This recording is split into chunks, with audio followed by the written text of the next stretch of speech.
This is HFO's Multifamily Marketwatch, presented by Pacific Exteriors Northwest, a contractor specializing in siding and exterior envelopes, delivering exceptional quality and service for over 30 years.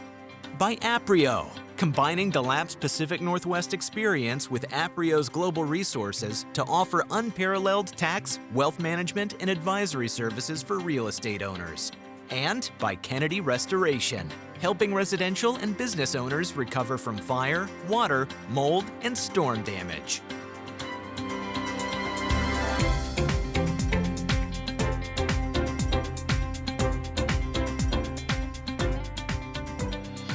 Welcome back to Multifamily Marketwatch. I'm Greg Frick, partner with HFO Investment Real Estate. Today we have back with us again Brad Kraus, attorney at Warren Allen. Brad, thanks for taking the time to do this. Your segments are always some of the most watched and viewed because I think the complexities of being a rental housing provider in Oregon and Washington are not easy, and you help kind of navigate through those.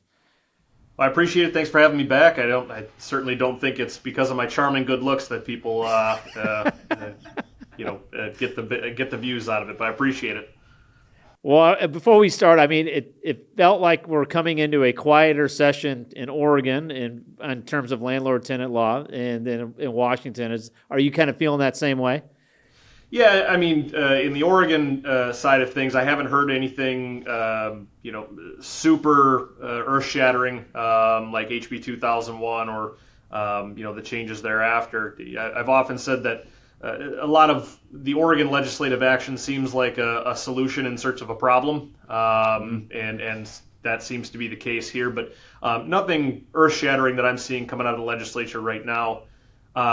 In Washington, hopefully some good substantive changes, some bad. It sounds like they're looking at some tax implications or tax bills that will affect multifamily properties, but on the landlord-tenant front, looks like they're trying to craft some legislation that can maybe pull back some of the certified mailing requirements that went into place, with respect to 1003 and things like that. I think they're having some misgivings about how much work and how much of a problem that caused. So hopefully that one passes.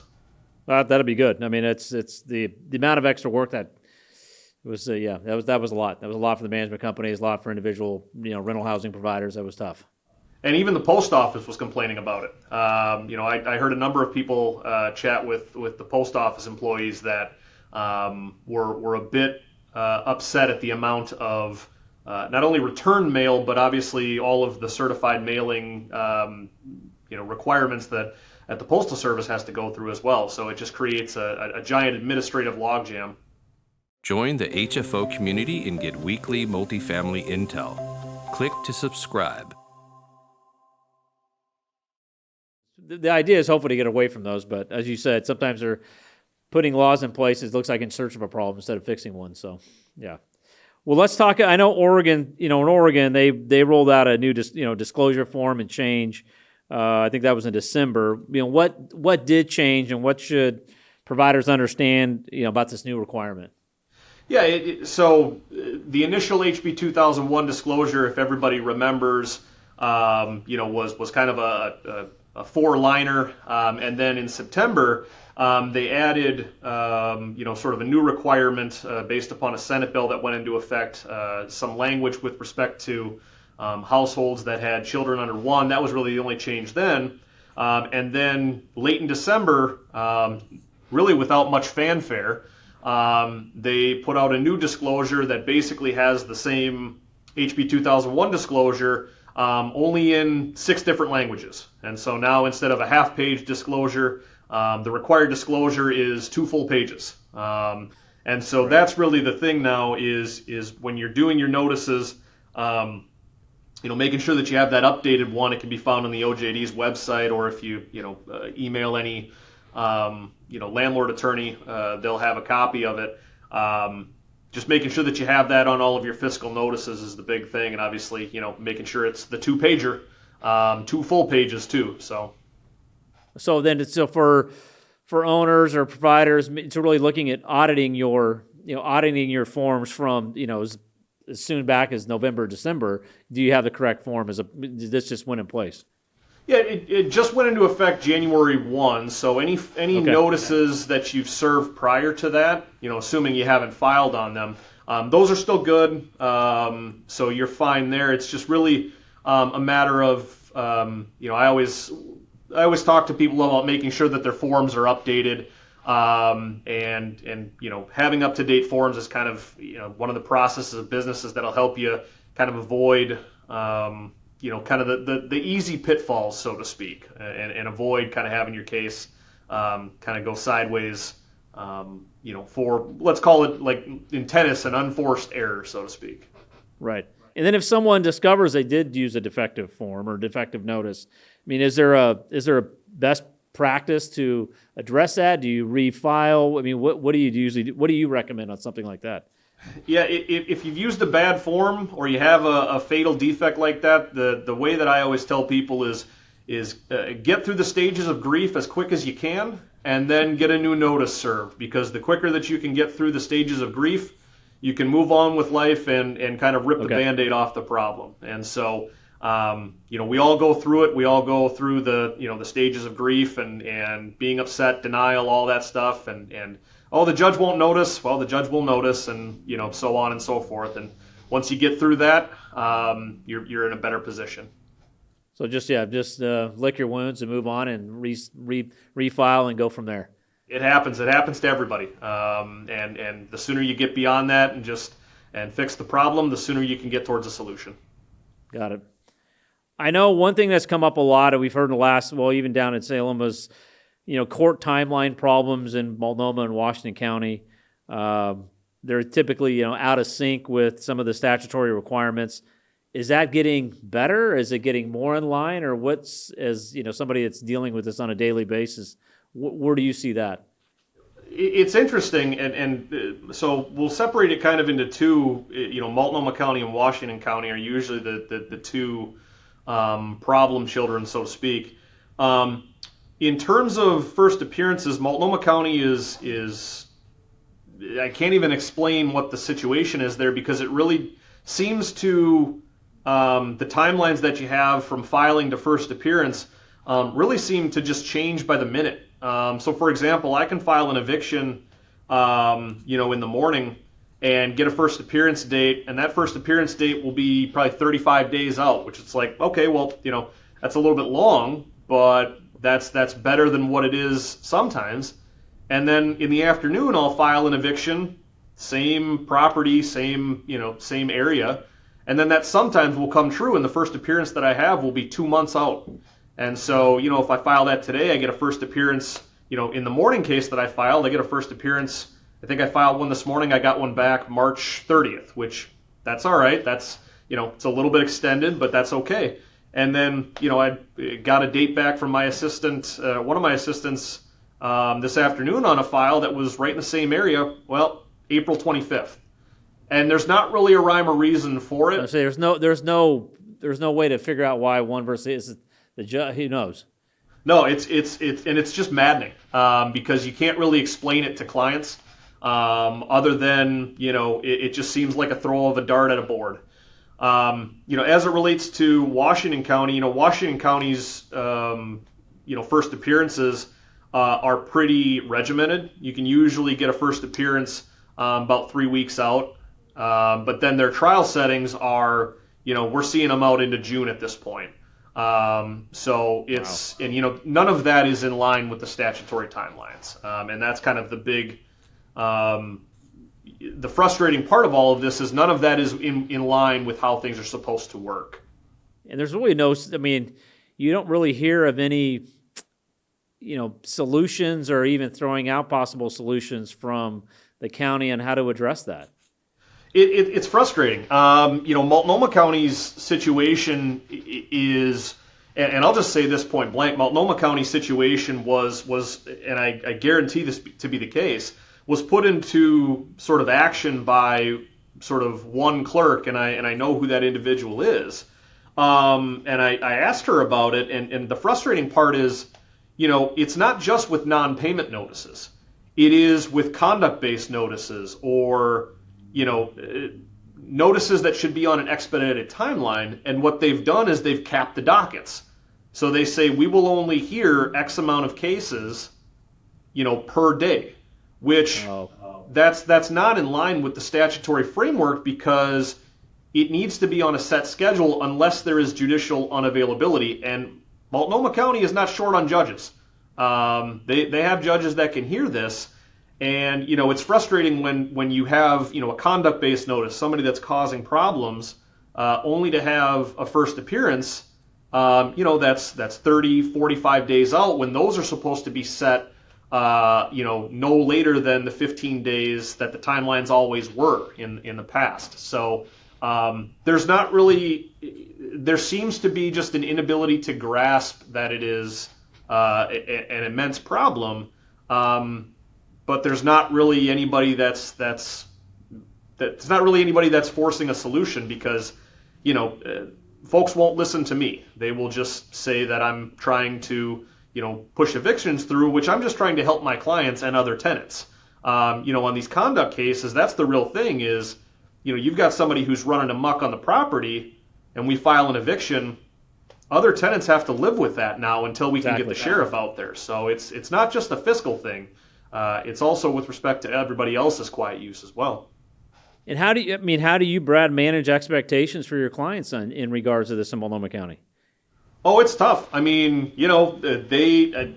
have to go through the 5 stages of grief as well. Get to, like I say, get to acceptance as quickly as you can.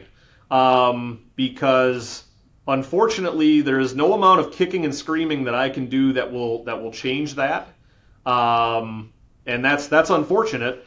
But managing expectations, is about obviously having the hard conversations and saying, look, this is the reality of things on the ground, and we have done everything that we can to push this along, to the point that it is. And then from there, the process is what it is. And that's kind of a blunt take, but it's actually true. There is nothing that we can do beyond getting things postured to where it's in front of the court, and then from there the process just dictates itself.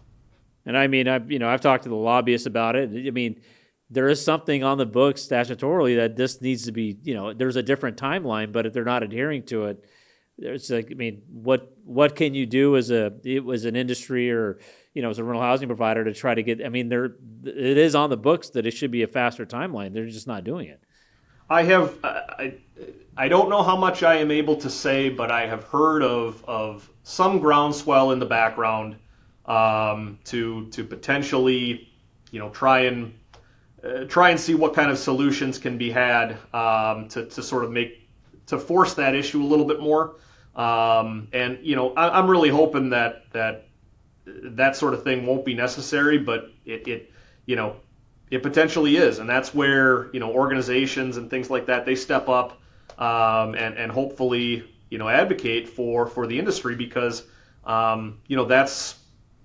that's what it's there for, and you hope it doesn't come to that, but at the end of the day, places like Multnomah County and places like Washington County, they put up these long timelines that are not in line with what they're supposed to do as a matter of law, but also as a matter of reality. There's right. The longer that you stretch these things out, the more and more that housing providers are prejudiced. Debt continues to pile up, and then you take a look. I'm sure you've probably seen that it's not exactly like the Portland market is ripe for investors to take a look at and say, hey, you know what, that looks like a good place to invest my capital. And the reality is that the folks in the Portland City Council can ignore it as much as they want, but if you have that sort of negative perception of your city, it doesn't help anybody. No, it's not. It doesn't help the other tenants. That's what I keep telling them. Is this you're not helping the other tenants within that complex. Yep, it's not helping anything. It's progressively just kicking the can down the road, and not even kicking a can. You're almost lighting it on fire, then kicking it. Absolutely. So it's not really. And so, what about Clackamas County? Not the same issues? Not the same issues. I mean, Clackamas is pretty regimented in the way that they handle things. Usually about 3 weeks in terms of a first appearance, and they set trials on the statutory timelines. They're pretty good about making sure that those timelines are followed, which we appreciate. Same with a lot of the outlying counties. Marion County is very good as well. Polk County's good. All of these other places, they're really good about keeping those timelines front and center. It just seems to be Washington and Multnomah that we have a lot of problems with. Like I said, they've got a county right next door that's doing it. They could model something after that. So, yeah, it's a little disheartening. And Multnomah County's got 2 courthouses. They've got they've split it up between downtown and East County. Right. And when they did that, then they changed it from first appearances could be any day of the week to, well, each courthouse is going to only do it 3 days a week. And that really doesn't make a ton of sense, because you're not really helping anything by then bifurcating on a certain line and then carving out a part of the week. It just it's maddening. Well, let's talk a little bit about City of Vancouver. There's a new rental registration requirement in 2026. Yep. Who has to register? Is it all properties? What's the deal with this? Yeah, that's all properties. So that includes single family housing, duplexes that are rented out. Basically anybody that rents out a dwelling unit in Vancouver, in the Vancouver city limits, is really the kicker there. They're going to be required to register. Obviously, there is some folks that are outside of the city limits. I don't know if they call it unincorporated, city area up there like they do in sort of Multnomah County. But there is a sort of a city limits kind of website or identifier that you can go to on the City of Vancouver's website, input your address, and then you can tell where you're at if it applies to you. And it needs to be done, I think, by the end of March? March 30th. Yep, that's the cutoff in order for it to be free of charge for this year. And then after that, it becomes $30 per unit. So if you haven't done it yet, you're subject to that. Definitely be sure to take advantage of that before that deadline. And is this an annual? Is this going to be an annual requirement registration? I think the fee is definitely going to be annual as well, and I'd imagine they'll have you re-up in terms of your registration and things like that as well. But obviously, what they're going to do every year is sort of an unknown into the future. Yeah, which is not great. In terms of, like I said, it was kind of quiet in Oregon. Washington had a few things coming in. I mean, is there anything that's giving you heartburn? I mean, clearly the statutory timeframes are a problem. In 26 that you're looking ahead, that you're advising your clients, they need to, watch out for these pitfalls? Not particularly. More it's more judicial temperament than anything that gives me heartburn. Just some of the things that we're seeing out of judges. As much as we fight and push back, the pendulum is certainly swinging towards what seems to be more tenant advocacy, reading in requirements that don't exist. And obviously, I'm certainly biased because I advocate for my clients. But I like to think that I look at the letter of a statute or a letter of a rule, and I like to think that I apply the rule as it should be.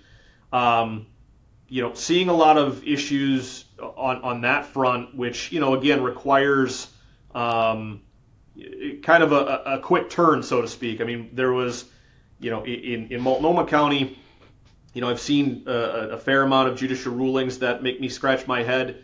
In Vancouver, in Clark County, we heard of a judicial ruling on a case that required the 5-day mailing timeline to be baked into the notice. We were a little bit concerned about that. coming up and sort of being a major thing that was going to really cause some problems.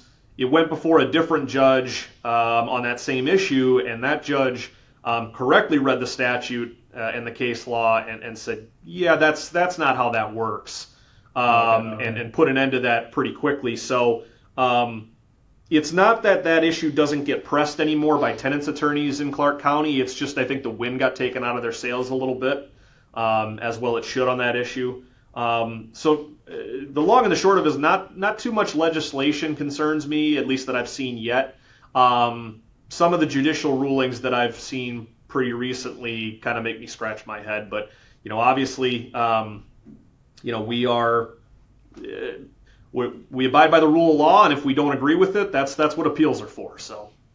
Right. But I guess the part that's a little is that you're still feeling that pendulum is still going that direction. We haven't seen, I think there's some acknowledgement from elected officials that things need to be, I want to say more balanced, maybe be coming back a little bit, but it doesn't sound like you're seeing that from the judicial side. Not so much, obviously. The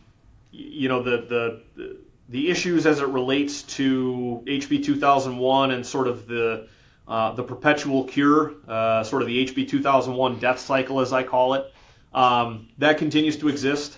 It's not something that has gone away. We have discussed, and I've got a lot of clients that are working on some more aggressive kind of strategies to maybe try and get themselves out of that death cycle. Okay. And there's some strategy involved in that, but the pendulum kind of on that front, HB 2001 really swung it far because of how out of whack it is, just in terms of its plain language, right? When these trials are set out, 4 months in advance, and you've got a notice that's 1 month worth of rent, the tenant shows up the day of trial and says, here's your check for 1 month worth of rent, and you have to dismiss that case because of the language of HB 2001, which is codified in 90.395. That's frustrating. That's a problem that prejudices the housing provider. Whereas I've long advocated for the way that Washington State does it, which is if the tenant is going to make that cure, which effectively up there is codified in 5918.410 sub 2, they have to pay all of the rent that's due and owing, that's accrued up until that point, along with the court costs, along with $175 late fee. And that's a bit more, that feels a little bit more palatable for housing providers because you've kind of got to come good. Whereas in Oregon, they definitely do not. Well, I know there's been talk in Oregon about, kind of modeling it more after kind of the Washington one, but we'll just see if it has any, there has been talk about trying to clean that up a little bit because like you said, even for somebody that's not in the industry, you kind of explain that situation and they kind of scratch their head. It just sounds like you're perpetually in this, as you said, this loop and you can't get out of it. Well, I think more needs to be said to legislative officials that actually will take a common sense look at this sort of thing. And while I obviously can't disclose, anything that I have with my clients or my knowledge with respect to, particular clients, I mean, I can tell you I have seen some of these books. I've seen my clients' books.